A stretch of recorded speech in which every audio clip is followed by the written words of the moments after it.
sellel ööl oli Eesti peal jälle inimpüüdjatel kõvasti töö. Kinni rabati, kes sattus sülle, kirsad jalga ja vööle sai pöö. Tšernobõlis on tolmavad liivad, sääsed kirgus ja tüfuse kohl. Koju kannavad vaid mõtted tiivad, neid kel osaks on saanud saatusloll.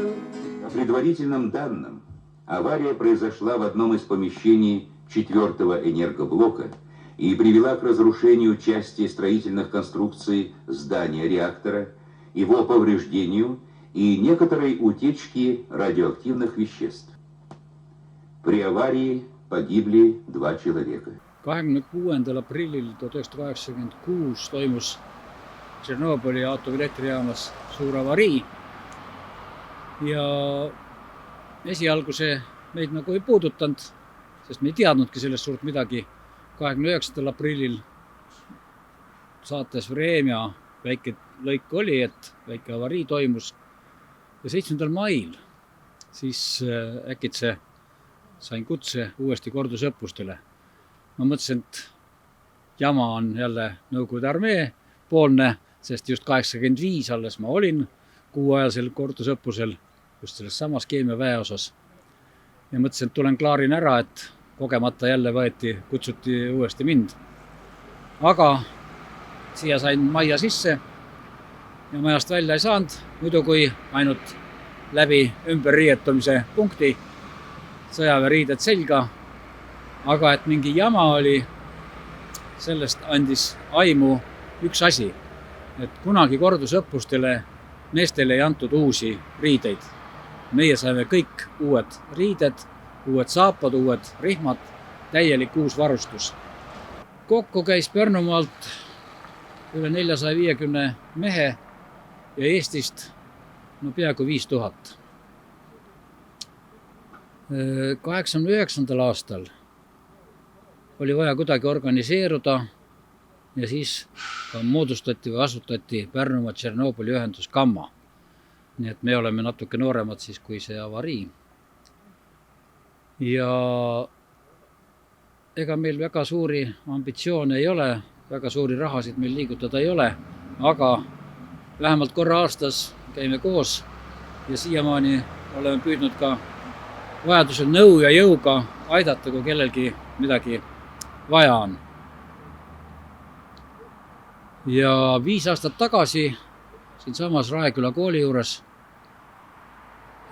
püstitasime sellise mälestusmärgi. Siin selle sama koha peal oli 96. aastal pandud kivi, et siit koolimajas saadeti Tšernobõlisse Pärnumaa mehed. Selle kivi koha peale siis tegime uue Üllar Kallau projekti järgi ja teostus Taevatrepp. Erineb tavapärastest monumentidest ja kividest selle poolest, et see peaks sümboliseerima jaama korstent. Jaamas kasutati põhiliselt metalli ja betooni ja kõik läheb sinna ülespoole ja siin sees on aatomituum.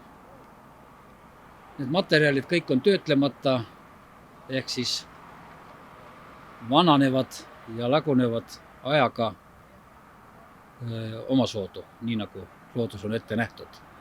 Et eks siis kunagised tulevased põlved vaatavad, mis nad sellega edasi teevad.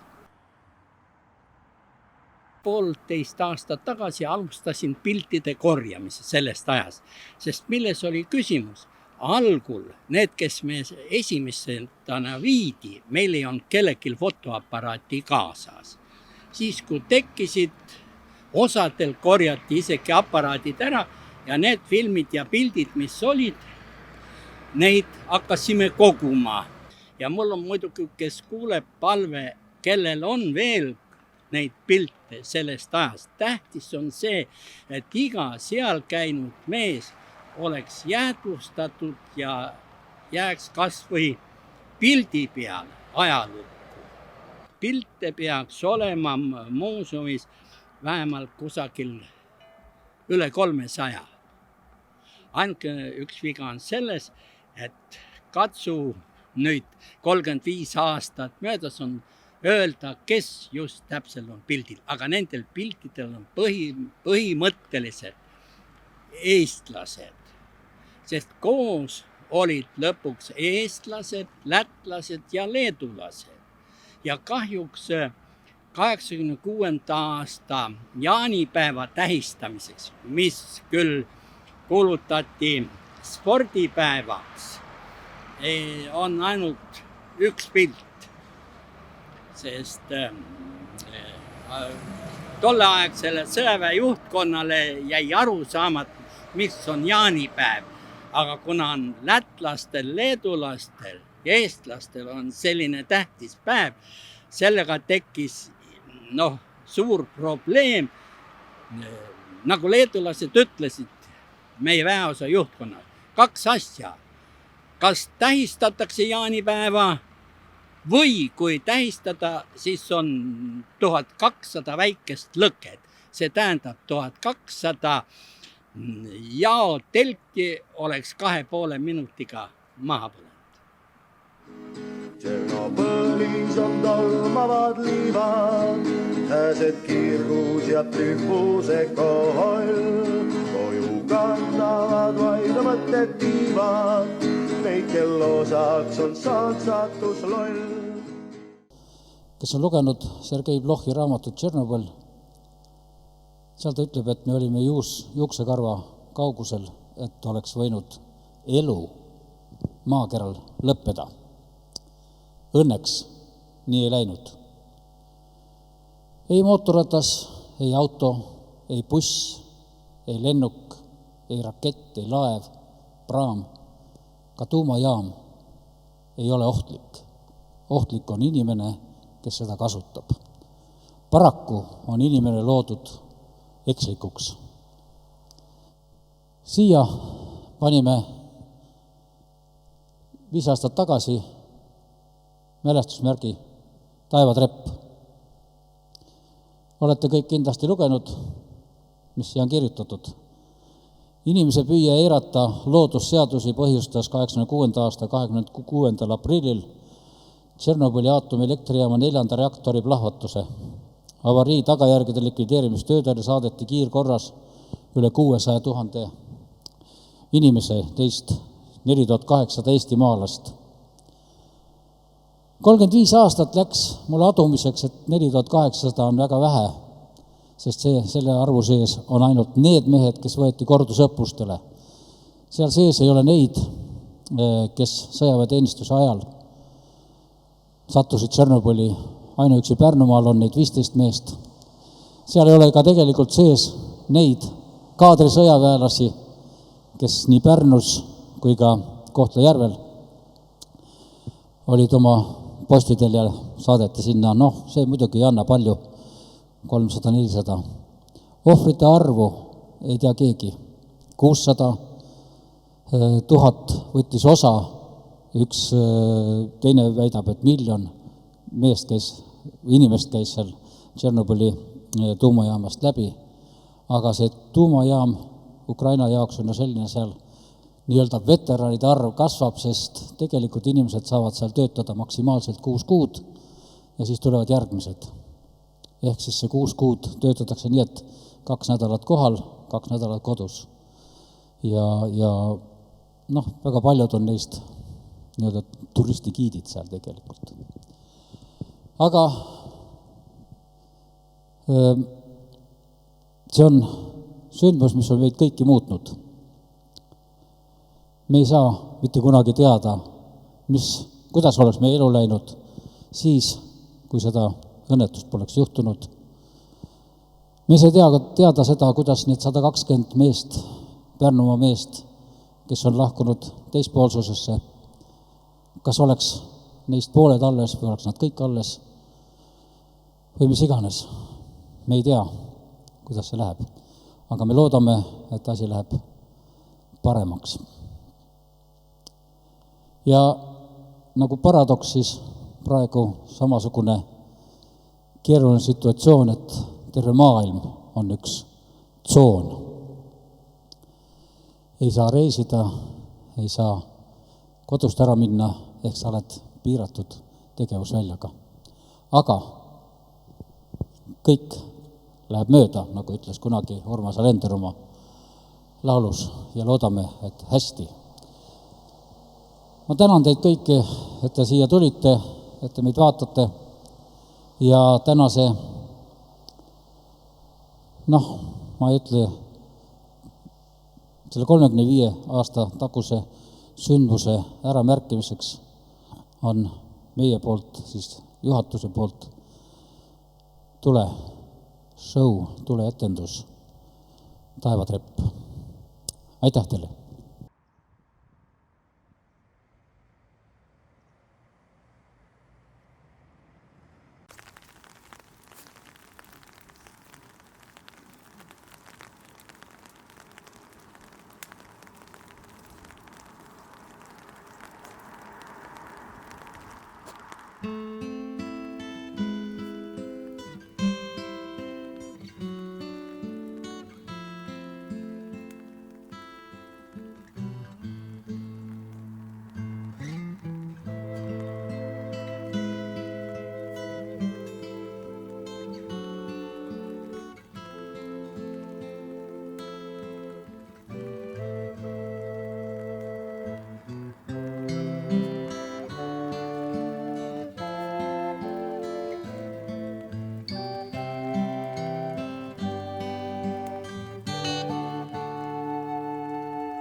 There's a lady who's sure all that glitters is gold, and she's buying a stairway to heaven.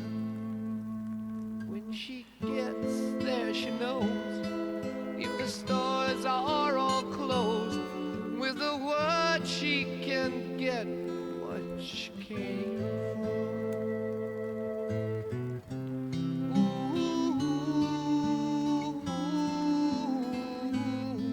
She's buying a stairway to heaven. There's a sign on the wall, but she wants to be sure, 'cause you know sometimes words have two meanings. In a tree by the brook, there's a songbird who sings. Sometimes all of our thoughts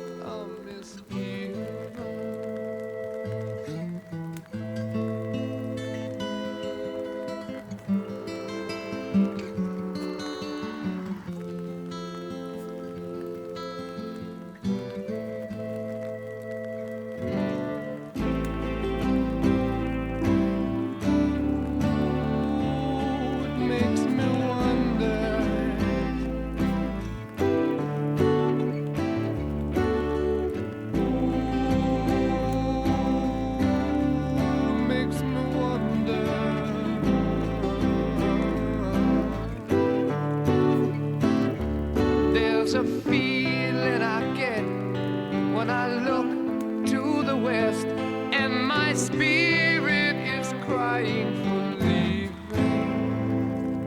In my thoughts I have seen rings of smoke through the trees, and the voices of those who stand looking.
case you don't know, the piper's calling you to join him.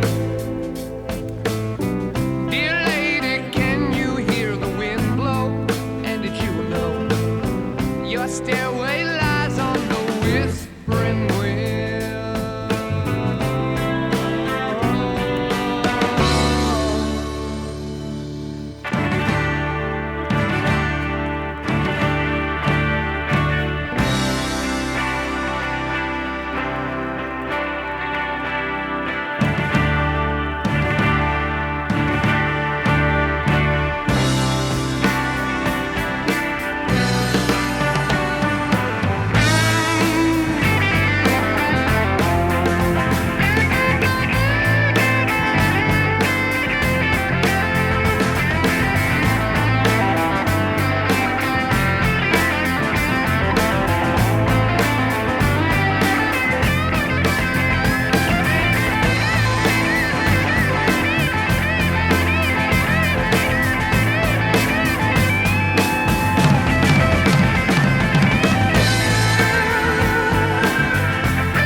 See Tšernobõli katastroofist on möödas siis 35 aastat ja sel puhul siis austusest nende kõikide inimeste, sõjameeste, tsiviilisikute ja kõikide vastu siis, kes olid sellesse olukorda tahes-tahtmata sattunud või siis juhuslikult sattunud või ka nende austusest nende vastu, kes hiljem siis sellega kokku puutusid erinevates mõjudes ja nii edasi. Selles mõttes, kui me mõtleme nagu aatomi ja nii-öelda tavaelu peale või nende energiate peale, siis see kontrast on eriti suur. Et mis võib juhtuda, võib saada väga palju kasu, aga võib saada väga suure kahju, eks ju. Ongi siin ka kasutatud materjalid, eks seda rauda, eks ju, võib-olla mis tähistab või on vormistatud selliseks natukene selliseks siksakiliseks, et ühesõnaga nagu võib-olla mitte kõige mugavam asi. Ja siis seal sees on siis puit, mis peaks olema nagu elus organism, kes on siis lõigutud ja torgitud ja pandud sundolukorda, kus ta seal sees on, eks ju. On siin kasutatud ka heli, eks ju, et ütleme sellist kellahelinad, mis tekitavad just need samad siluetid, siluett on minu jaoks on selline nagu mööduva inimese element, eks ju. Et sa näed teda, kui ta kõrvalt, aga kui ta pöörab sinu poole, siis teda pole enam näha, eks ju. Et see on niisugune kaasaegse maailma üks loogikaid, et me näeme palju rahvast, oleme tohututes rahvamassides sees, aga suhtleme suhteliselt vähe. Siis tuletab meile meelde, et see kõik on niisugune, kõik on väga habras ja kui oskamatult läbi käia asjadega, siis võib üht teist ja kolmandat juhtuda.